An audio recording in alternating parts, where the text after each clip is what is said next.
मेरे प्यारे साथियों, नमस्कार। फ्रेंड्स, आज मैं आप सबसे इस विषय पर बात करने जा रहा हूं कि किस तरीके से सुप्रीम कोर्ट ने व्हाट्सएप और जो मेटा प्लेटफॉर्म्स इंक है उसको जबरदस्त रूप से लताड़ लगाई है। सुप्रीम कोर्ट ने इतने कड़े शब्दों का प्रयोग किया है कि यदि उसे लताड़ कहा जाए तो गलत नहीं होगा। देखिए, सुप्रीम कोर्ट ने किस बात को लेकर के इन दोनों को फटकार लगाई है। दरअसल सुप्रीम कोर्ट का यह कहना है कि ये जो दिग्गज आईटी कंपनियां हैं, ये डेटा साझा करने के नाम पर भारतीय नागरिकों की निजता से खिलवाड़ कर रही हैं और उन्हें ऐसा करने की इजाजत नहीं दी जा सकती।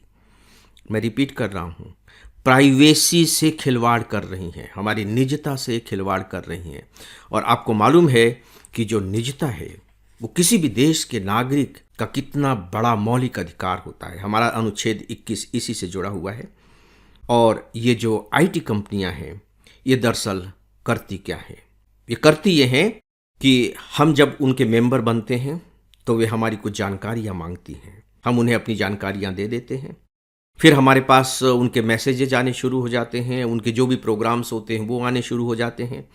हम उन्हें देखना शुरू करते हैं और जब हम उन्हें देखना शुरू करते हैं तो कंपनीज के पास इस बात का रिकॉर्ड पहुंचने लगता है कि हमारी रुचियां किन किन बातों में, हम किस किस तरह के प्रोग्राम्स देख रहे हैं, किस किस तरह के मैसेजेस को एंजॉय कर रहे हैं।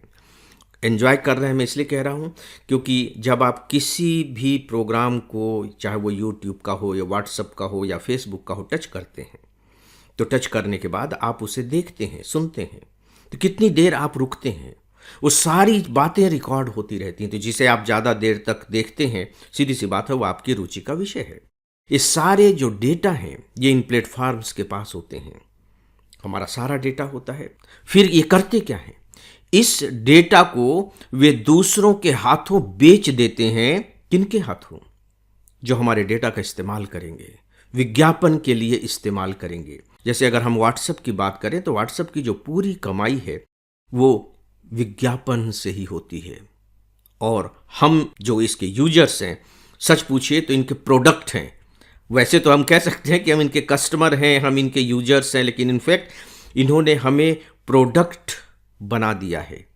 और इसीलिए ये जो प्लेटफॉर्म है, आप देखिए कि मुफ्त है, फ्री में हमें मिलती है, इसके लिए हमें कुछ भी नहीं देना पड़ता और हमारा डेटा बेच करके ये विज्ञापन से पैसे कमाते हैं। फ्रेंड्स, एक सूचना है, FEIS का एक मोबाइल ऐप है। इस पर आपको IAS की तैयारी के लिए रोजाना 10 न्यूज़पेपर्स के चुने हुए एडिटोरियल कमेंट्स और आर्टिकल्स पढ़ने को मिलेंगे। आप इस पर करेंट अफेयर्स पर बेस्ड मेरा डेली ऑडियो लेक्चर भी सुन सकेंगे और इसके अलावा आपको और भी बहुत कुछ मिलेगा, वह भी सब कुछ फ्री। तो आप बिना देरी किए इस ऐप को एंड्रॉयड या अपने एप्पल डिवाइस पर इंस्टॉल कर लें। अब आप देखिए कि कभी भी आप जब कोई प्रोग्राम देख लेते हैं तो कुछ समय के बाद आपके पास उसी तरह के प्रोग्राम आने लगते हैं। जैसे मान लीजिए कि आपने एक शर्ट पसंद की, आपने ऑनलाइन ऑर्डर दे दिया या पसंद की, बस थोड़ी देर के लिए रुके, तो कुछ देर के बाद पता लगेगा कि आपके पास शर्ट के विज्ञापन आने लगेंगे, क्योंकि उन्हें यह पता लग गया है कि आप शर्ट पसंद करते हैं। यहां तक कि आप कोई पर्टिकुलर फिल्म के बारे में पूछ लीजिए गूगल से जाकर के या किसी भी प्लेटफॉर्म से कि आप मुझे इस फिल्म के बारे में बताइए, तो पता लगेगा कि उसी टेस्ट की फिल्मों के बारे में आपके पास विज्ञापन आने लगेंगे, क्योंकि इनके पास एल्गोरिदम है। ये इनकी बहुत बड़ी ताकत है।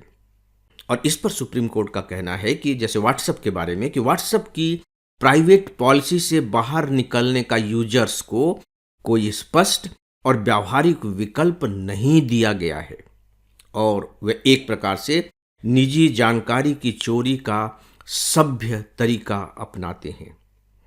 कंपनियां अपने व्यावसायिक हित बहुत अच्छे तरीके से जानती हैं और ये भी जानती हैं कि यूजर्स को ऐप का आदी कैसे बनाया जाए, और वे यूजर्स के पास कोई विकल्प नहीं छोड़ते और एक प्रकार से उनकी मोनोपोली की स्थिति बन जाती है।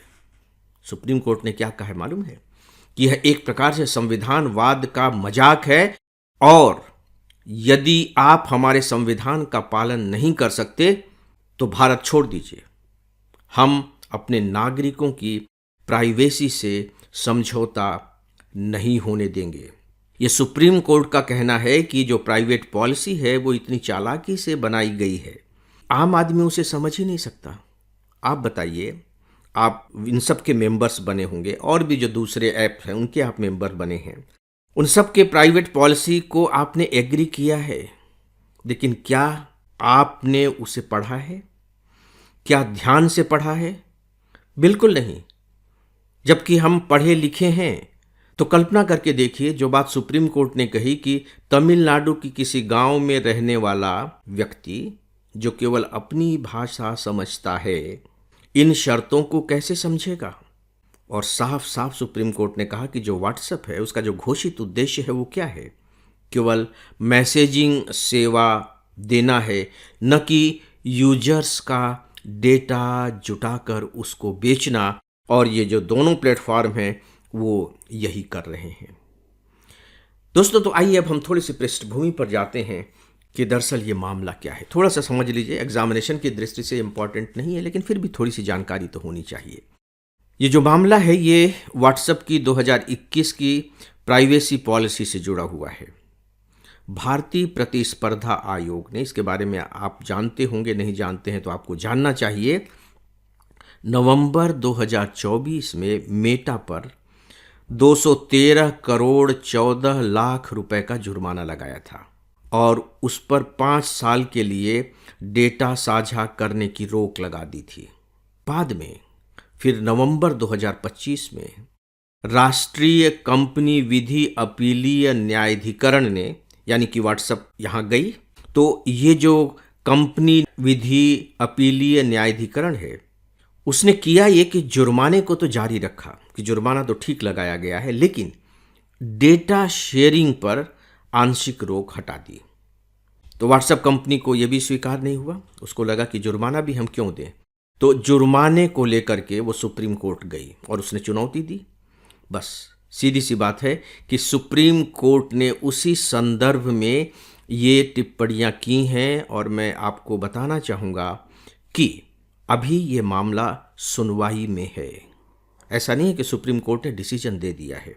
मैं आपके सामने जो बातें कर रहा हूँ वो सुप्रीम कोर्ट के द्वारा की गई बीच की टिप्पणियां हैं। आपके मन में ये सवाल आ सकता है कि ये टिप्पणियां मैं क्यों आपको बता रहा हूँ।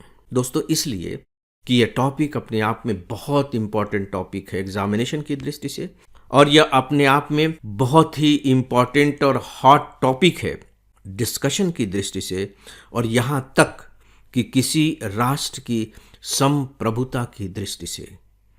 आप आज देखिए कि हर एक के हाथ में स्मार्टफोन है, हम सब इंटरनेट का यूज़ करते हैं। हम अगर बैंक में खाता खुलवाने जाते हैं तो बैंक के पास हमारे सारे डेटा हैं, हर कोई हमारा डेटा चाहता है, तो हमारी प्राइवेसी की गारंटी क्या होगी?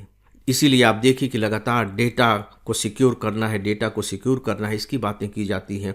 और हमारा दुर्भाग्य है कि तो हमारा जो डेटा है वो विदेशी कंपनियों के हाथ में है, और ये जो विदेशी कंपनियां हैं हमारे डेटा को अपने देश के सर्वर पर रखती है, वो हमारे देश में भी नहीं है।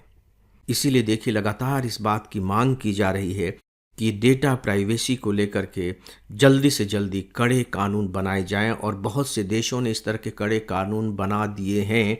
और ये जो प्लेटफॉर्म है व्हाट्सएप जैसे प्लेटफॉर्म, ऐसा नहीं कि भारत में ही ये ऐसा कर रहे हैं, दूसरे देशों में भी इन लोगों ने ऐसा किया है और वहाँ भी इन लोगों को लताड़ पड़ी है, और यहाँ तक कि कुछ देशों ने तो इन्हें बैन भी कर दिया है, इनकी सेवाओं को बिल्कुल रोक दिया है।